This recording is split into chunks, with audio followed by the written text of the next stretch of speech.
Mr. John Holden now, please, and you've requested 10 minutes. So I'm speaking on behalf of the Haymeads Residents Association, which has grown significantly as a result of the strength of opposition to the proposed development and the effect other past developments have had on our area. I will keep the points clear and relevant to the proposed development of the Hearts and Essex School playing field at Beldham's Lane. There are three key areas of objection. Firstly, unacceptable increases in traffic and congestion. Secondly, detrimental impact on the local community. And finally, the loss of open space and its impact on the character and appearance of the locality, on nature conservation interests, and the recreational needs of the area.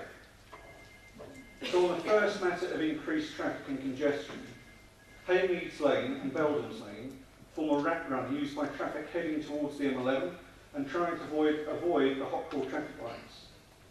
Since the development of the old hospital site, Haymeads Lane has become a notorious black spot, with queues at the junction with Dunmow Road increasing from 8 vehicles in 2002 to 60 in 2008. And these stats are directly referenced in Ian Thompson's 2008 report to the East Hearts Highway Joint Member Panel. Delays at the junction are predicted to be 26 seconds per vehicle, which, when applied to queues in excess of 60 vehicles, creates a journey time along this short stretch of Haymeads Lane of 30 minutes. This development is expected to attract 123 new trips. If only half of these vehicles headed towards Dunmow Road, current queue length will double. Again, these figures are taken from the transport assessment. Following the hospital development, traffic at the Dunmow Road junction increased by about twice the predicted amount, suggesting the modelling programmes are flawed and traffic generated by this development is likely to be worse than predicted.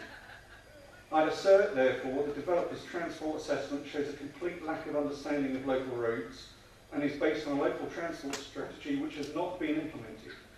In fact, Hearts Highways comment in the transport assessment that it is essential the local transport strategy is implemented. The strategy recommended traffic lights at the Dunmow Road junction, and yet attempts to secure the £1.6 million funding have all failed. Any benefit from the current plan to widen the Dunmow Road junction, which I believe was announced today, will be totally negated by the additional trips generated by the proposed development. And it has even been admitted widening could attract more traffic to the rat road.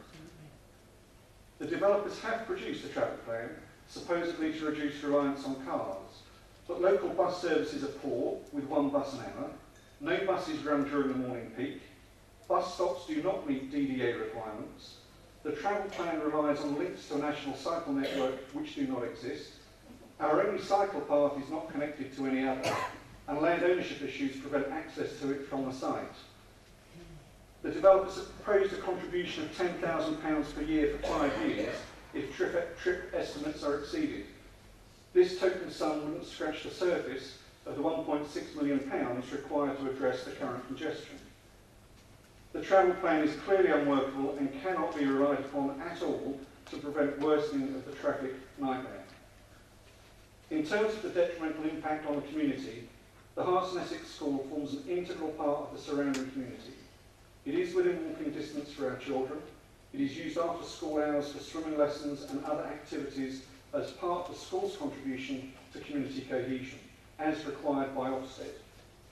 Whittington Way is over 2 miles away, so not only pupils but other people who currently walk to the school's facilities would all have to travel by car.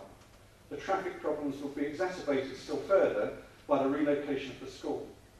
Policy LRC1 requires suitable alternative facilities are provided on site or in the locality which are at least equivalent in terms of quantity, quality and accessibility to the ones that would be lost. It has been suggested by the developers that facilities at Whittington Way are accessible, but there is no detailed explanation in any of the supporting documentation as to how that would be achieved. The final point relates to community use, the loss of open space and the recreational needs and conservation impacts. The playing field is a vital part of our community. Contrary to the officer's report, there are 3 well-used entrances to the field, 2 of which have dog waste bins provided by East Hearts Council. The field is used every day by residents for everything from walking dogs and flying kites to more formal group activities like keeping fit and weight training. The Archery Club made use of the field for over 10 years. The developer's design and access statement says, the site acts as a barrier restricting pedestrian movement between Beldham's Lane and the footpath. This is untrue, and the field is in constant use. Ironically, as land ownership issues prevent formal access to the footpath, the development would actually become a barrier to pedestrian movement. The playing field has provided a recreational space for local residents for decades. It is with this in mind that Sport England recognise that playing fields also deserve protection in support of these open space activities. Under policy PPG 17, existing open space, sport and recreational buildings and land should not be built on unless clearly shown to be surplus to requirements. This playing field is clearly not surplus to requirements. Any substitute open space should be at least as accessible. Whittington Way is over 2 miles away. The recommended accessibility standard is a 10-minute walk. Bishop Stortford already has a significantly lower provision of parks and amenity spaces than the county's own minimum standard. Losing this field would reduce it even further. So in conclusion, this site, which is not included for development in the local plan, is not a suitable site for housing as determined by HSG1. It has not previously been developed, the capacity of existing infrastructure is inadequate, and the use of the site should be retained as part of the town's open space provision. Development will exacerbate current unacceptable and insoluble levels of traffic congestion through reliance on an unworkable travel plan. The development would have a detrimental impact on the character and appearance of the locality and recreational needs of the area, as confirmed by the Council's landscape officer and is contrary to ENV1. Lastly, this well-used open space is not surplus to requirements, and replacement open space over 2 miles away is not at least as accessible. Any perceived educational benefits from the proposal as a whole, which have not been demonstrated, would be far outweighed by the damage caused to this community. We urge you to refuse the application to develop the Beldham's Lane playing field.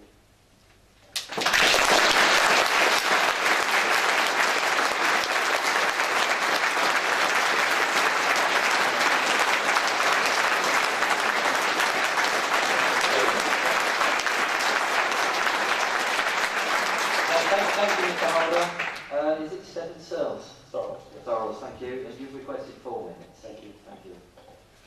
Good evening, ladies and gentlemen. My name is Stephen Searles, and I am the chair of the Chantry Community Association.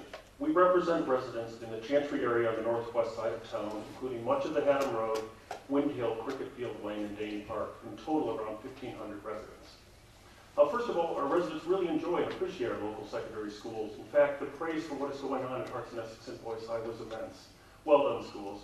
You are well and truly supported, except in connection with the proposed schools move. Overall, we've received almost no support from our residents for any aspect of the schools move proposal. The vast majority of the residents want a school on Haddam Road site in accordance with long-standing plans. If no school is built, as we've heard from other speakers, the land should be held for such purposes or given to playing fields and other green open spaces. This talk will focus on the environment, access to school places, and briefly touch on infrastructure and the Haddam Road site. On the environment, we need local schools for local children so that they can walk to them, avoiding unnecessary pressure on overcrowded road networks.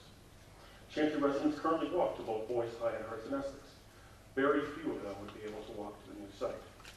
Environmentally, we have to find ways to get most of our children walking to school. So we don't need this new proposal. We need a site with spread out secondary schools, like the Haddam Road site. We'd also propose some additional pressures put on St. Mary's to let in 10% of non-Catholics, like the Church of England schools do in London, with similar pressure on Hockerville to accept fewer boarders from outside of Stortford, making them both better local resources. Access to school places. Many of our residents expressed an interest in smaller schools with an increased choice. We recommend the Hearts and Essex admission policy, but we're concerned about any expansion that does not make those policies legally binding, and we're also concerned about the proposals for academy status and how that would affect all of this. There would be no legal obligation, even after the schools move, for the schools to take really any local children at all. Obviously, they wouldn't do that, but there's just no binding obligation on them. So again, currently we can walk, but we wouldn't be able to if the school was moved 2 miles away. And we wouldn't necessarily get in, so our residents are deeply concerned about that because you'd be 2 miles further away from the local catchment. getting into their policies, Hearts and Essex, I think, accepts 74% of girls after siblings are from local schools. Another 13% are from villages very close by. So that's 87%, a very local school and very much appreciated.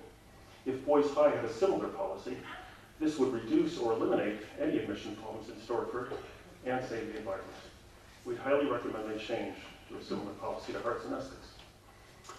It is already very difficult for our residents to get into Boys High. There's 28 feeder schools, and I think only 2 of the 6 categories involve Stortford kids. Then, if you look at their website, there's the nearest farthest rule, which I'm sure there's better experts than me on that, but it says places will be allocated to pupils who live farthest from the nearest alternative school. Those being farthest away have priority. So as I understand it, in Stortford, you're quite close to Hockrell, even though you might not get in. But that basically means that people who live further away get in, who might already have to drive somewhere, and our local kids don't get in. So the policies and the admission policies could really solve the places problem in Stortford. And the other solution is to increase the standards at Mount Fidget High and Buntingford, because obviously their residents would prefer to go to our schools, and that can be changed. So finally, I wanted to talk a little bit about the Haddam Road site and the proposed sale of the land. The sale of land for residential development is cited to be a financial solution for funding the future educational needs of Bishop Stortford. But housing development has, to my I'm going to knowledge, have to stop you there because Okay. you're 4 minutes and Well, I'm desperately sorry. okay.